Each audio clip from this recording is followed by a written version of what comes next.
కూర్చోమని చెప్పండి. అమ్మా కూర్చో తల్లి.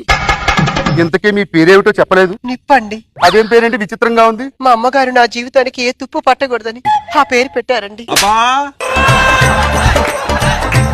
మీరు ఇంతకు ముందు ఎవరినైనా ప్రేమించారు? అమ్మా ప్రేమంటే ఏంటి? నాకు తెలియదు కదమ్మా నీకు చెప్పడానికి. మీ అమ్మగారిని తెలియమ్మా. మీకేమైనా సంగీతం వచ్చు? సంగీతం అంటే చెవి కోసుకుంటానండి. ఎక్కడ వీణ కనబడ్డా నా చేతులు మీటే వరకు ఆగదండి అసలు.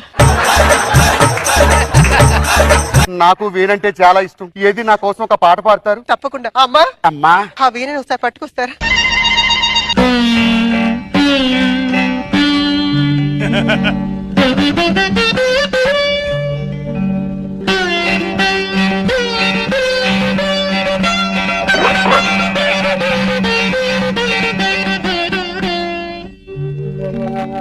తీగ దిగినట్టుంది అమ్మాయికి.